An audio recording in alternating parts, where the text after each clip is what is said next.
yakundiye uburyo bwihariye bw'imyandikire y'indirimbo ze ku njyana ya rap ndetse yakoze indirimbo nyinshi. Ubu nta wundi twavuga ni Jay Polly Kabaka. Yafashwe nk'umwami w'injyana ya rap mu gihugu cyacu cy'u Rwanda. Yakoze indirimbo nyinshi cyane zitandukanye, habamo n'izakunzwe cyane twavuga Akanyarira-jisho, D4D, Kwicuma, Umusaraba Joshua, Ndacyariho ndahumeka, Nibizi, Ku musenyi. Kubera uburyo indirimbo ze ziganjemo inyigisho, impanuro ndetse n'inama ku bakuru ndetse n'abajene. Ni ibihembo byinshi yatwaye, aho twavuga Primus Guma Guma mu mwaka w'ibihumbi 2014. Mu gitondo cyo kuwa kane tariki 2 Nzeri umwaka w'ibihumbi 2021 nibwo inkuru y'icamugongo yasakaye yumvikana mu matwi y'Abanyarwanda ndetse no hanze y'igihugu cy'u Rwanda. Ku bakunzi b'umuhanzi nyarwanda witwa Jay Polly yitabye Imana cyangwa se yatabarutse mu bitaro biherereye mu mujyi wa Kigali, ibitaro bya Muhima. Ubu tukaba tugiye kurebera hamwe inkuru yaranze cyangwa se ubuzima bwaranze Jay Polly. Ese yinjiye muri muzika gute? Ninde wamujyanye cyangwa se ninde wamutangije cyangwa se ninde wamuhaye igitekerezo? Muhawe ikaze kuri Mr Skolere kuri channel Amahoro y'Imana. Komeza bane namwe mwe mugiye gukurikirana ndetse mukagenda natwe mukabana natwe muri iki kiganiro. Tugiye kurebera hamwe inkuru ndetse urugendo rwaranze ubuzima bwa nyakwigendera Jay Polly. Muhawe ikaze, mbibutsa gukora subscribe kuri hano Mr Skolere. Niba warayikoze winjiye mu muryango mugari ndetse tuzajya tubana umunsi ku wundi. Jay Polly avuka, ababyeyi be bamwise amazina abiri, Tuyishime Joshua. Avukira mu mujyi wa Kigali ahitwa Gikondo ku ya 5 Nyakanga umwaka w'1988. Yavutse ari umwana wa kabiri mu muryango w'abana batatu. Ubwana bwe bwaranzwe no kuba atarakundaga ishuri. Yari umwana wajyaga ku ishuri ari uko bamuhatirije cyangwa se ari uko bari kumusunika, ndetse bakanamuhatiriza cyane kujya ku ishuri kuko we yangaga kujya ku ishuri. Yakundaga ibintu by'amafilime ndetse akirebera za katuni. Papa wa Jay Polly ni Nsabimana Pierre, mama we ni Mukarubayiza Marianne.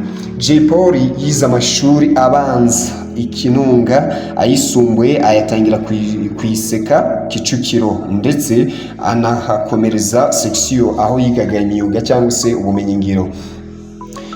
Dore ko yari umwana wifitiye ubugeni ndetse afite n'impano yo gushushanya cyane. Mbese Jay Polly bizwi ko yari umwana wari uzi gushushanya cyane.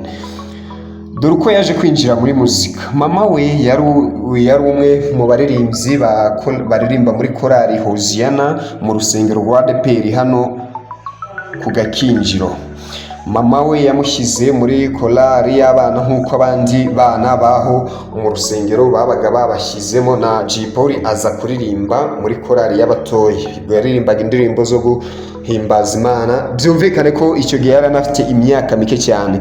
Gusa Jay Polly yaje kumenyekana aririmba Gangster mu njyana ya rap, kandi aha ntabwo ariyo yaririmbagamo, gusa hari uwamushyizemo kuko Jay Polly nawe ubwe iyo njyana niyo yamubaga mu maraso ndetse akanayikunda cyane, agakunda indirimbo zo mu njyana ya rap. Mukuru wa Jay Polly niwe witwa Maurice, niwe wamukundishije ndetse yinjiza Jay Polly bamushyira muri iyi njyana, ndetse agakunda uburyo mukuru we yabaga yambaye cyane.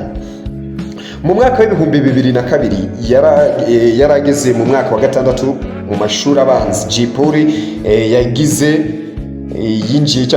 yinjiye muri groupe ibyina twakwita dance moderne yitwaga Black Powers, amara umwaka ayibyiniramo. Uko Jay Polly yaje kwinjira muri Tuff Gang rero ni mu mwaka w'ibihumbi 2003 ageze ku kigo Iseka, cya kigo yizeho amashuri nyine yisumbuye. Yaje guhura n'inshuti ye yo mu buto twavuga nka Green P, kuko yari amaze kumenya kubyina. Yaje no gukomereza muri groupe y'ababyinnyi aho ku Iseka asanze muri icyo kigo cy'Iseka. Kuri icyo kigo ndetse agakunda gusubiramo indirimbo z'abandi.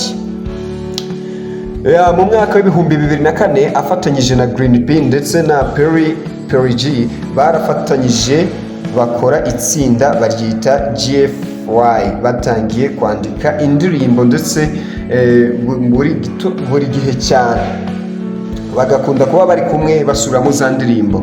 Baje kujya muri studio bwa mbere bakora indirimbo yitwa Nakupenda, yari indirimbo ivanze ikinyarwanda n'igiswahili, yari irimo swahili n'ikinyarwanda. Mu mwaka w'ibihumbi 2005 mu mwaka w'ibihumbi 2006 bakoze indirimbo yitwa Ngwino, aho Green P yaririmbaga naho Jay Polly akaririmba rap yakozwe n'uwitwaga Lamakweri. Dusubiye mu mwaka w'ibihumbi 2004 nibwo basize imbaraga cyane mu muzika, bakoze indirimbo ya rap gusa yitwaga Hip Hop Gang, ayifatanya na Perry ndetse na Green P.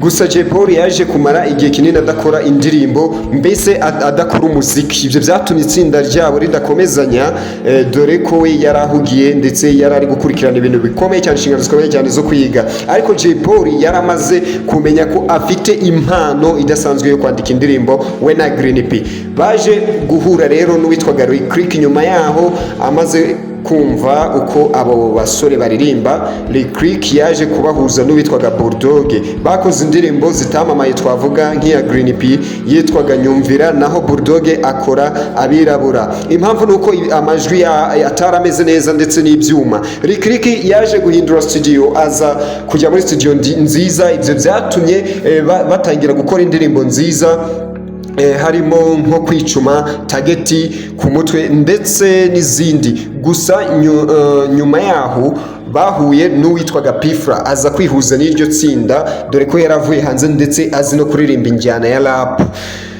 Hanyuma yaho Fireman wari inshuti na Bulldog nawe yaje kwihuza nabo, ayihuza n'itsinda rikomeza gukora cyane. Uwitwa Pfla ntabwo yakomezanyije na Tuff Gang kuko atumvikanye na Jay Polly ku bintu bijyanye n'amafaranga, hari ibyo batumvikanagaho. Mu mwaka w'ibihumbi 2009 Jay Polly kubera ko yarize ubukorikori ndetse yarafite n'impano yo gushushanya cyane, yamaze amezi menshi cyane i Rubavu yarihuje n'itsinda ryitwaga Ivuka, dore ko yakoraga muri atelier akora ibijyanye no gushushanya.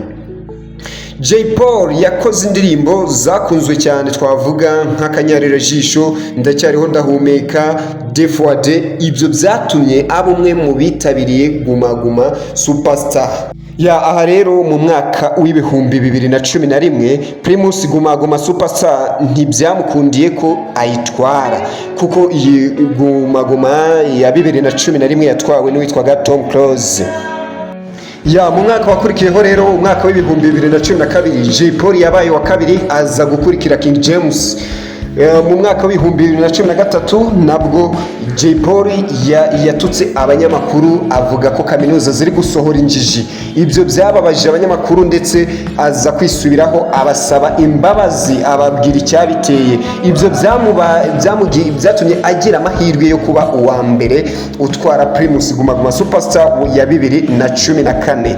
Jay Polly yaje gukundwa cyane no mu ntara zose zigiye zitandukanye mu gihugu cyacu cy'u Rwanda, ndetse aza gukuzaho uwitwaga Eric Senderi wari uzwiho amakabya nkuru nko kwikorera, gutega amahembe nk'inka, kwikorera ibijumba, ndetse aza kumukuzaho. Jay Polly yaje gukundwa cyane kugeza aho atwaye iyo Primus Guma Guma Superstar y'umwaka w'ibihumbi 2014.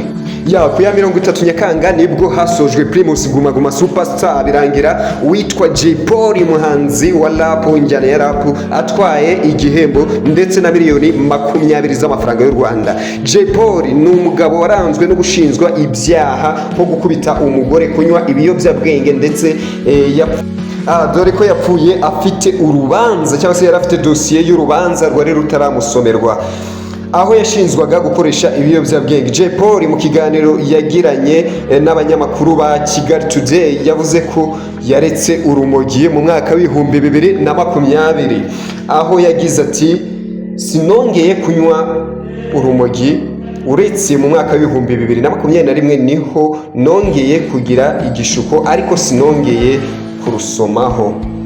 nararuretse. Jay Polly nabo bari bashinjwanyaga gukoresha ibiyobyabwenge. Mu kwezi kwa gatanu basabwe gupimwa ndetse igihe baherukiye kunywa ibiyobyabwenge. Bivuze ko mw'uku kwezi kwa gatanu nibwo icyo gihe hasabwe ko bafatwa ibipimo bakareba igihe baherukiye kunywa ibiyobyabwenge, ariko bo basabye ubuyobozi ko hafatwa ibipimo mu maraso, kuko mu nkari bahita barubona ndetse bahita babona ko ufite urumogi cyangwa se ukoresha ibiyobyabwenge, kabone n'ubwo waba warabiretse igihe uba warabisomeyeho bihita byigaragaza mu nkari. Bo rero basabwe ko byakoreshwa hakoreshwa mu maraso, dore ko mu nkari hatitawe igihe uherukira kurunywa mu nkari ho bihita byigaragaza. Umushinjacyaha yavuze ko abaganga bemeje ko Jay Polly yari afite urumogi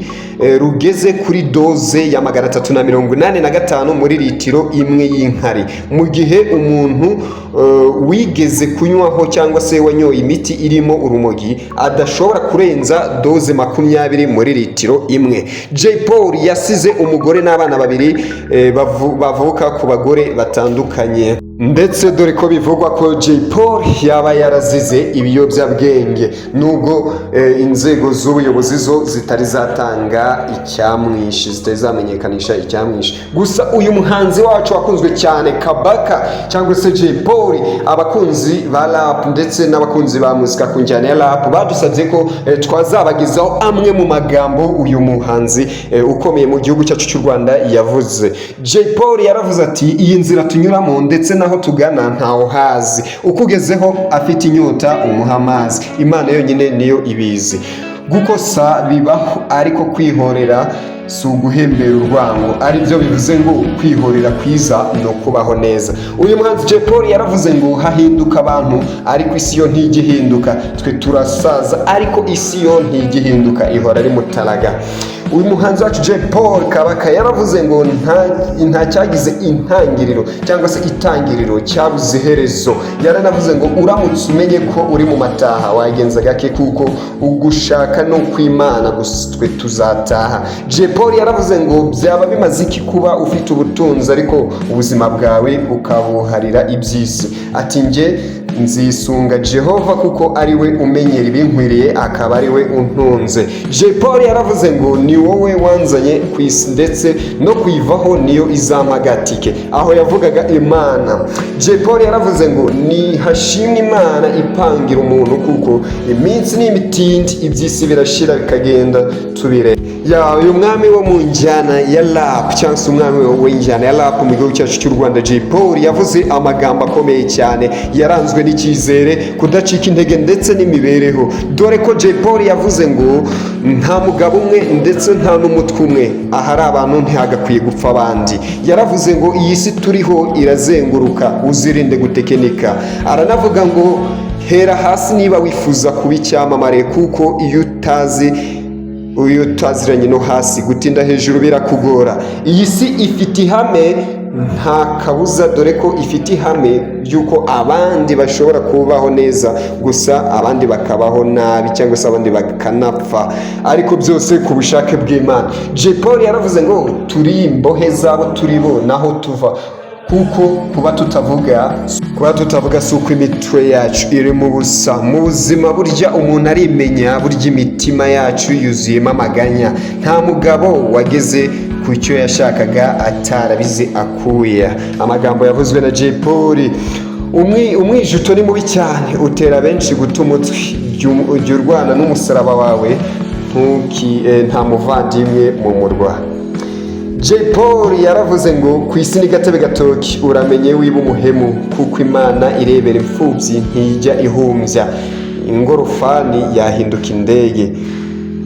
Jay Polly yaravuze ngo nzakunda mama wambwiye ngo iby'isi birashira kandi ntagahora gahanze. Jay Polly yaravuze ngo hari abatwanga ariko njye sindi cyabakanga, uzavuga ariko njye nzakora, bareke bavuge ariko wowe ukore. Jay Polly yavuze amagambo akomeye, yari inshuti y'abanyarwanda, baramukundaga cyane, haba mu rungano ndetse n'abajene, haba abakuru ndetse abakecuru n'abasaza, dore ko indirimbo ze zabaga ziganjemo inyigisho, zabaga ziganjemo ibintu byinshi byiza, dore ko yigishaga abantu akababwira ku buzima ndetse n'imibereho y'uburyo bakora ndetse bakagira aho bagera. Jay Polly yavuze amagambo akomeye, gusa ubu twamwifuriza nk'umuryango mugari kuri Misa Scolaire, twamwifuriza iruhuko ridashira ndetse n'umuryango we tuwifuriza gukomera. Mwakoze cyane kubana natwe, ndetse niba wifuza kugira icyo watubwira watwandikira muri comment, nta kibazo. Niba wifuza ko hari ikindi kiganiro cyangwa se ikiganiro twazagukorera ku musare runaka cyangwa se umuntu runaka waba ushaka, wazatubwira. Mwakoze cyane, amahoro y'Imana akomeze abane namwe mwakurikiranye Misa Scolaire. Mbibutsa gukora subscribe, ikorwa rimwe, niba warayikoze winjiye mu muryango mugari. Kereka ku muntu utari wakora subscribe, tumwibutsa kuyikora, ndetse Imana ibaha umugisha. Jay Polly tumwifurije iruhuko ridashira.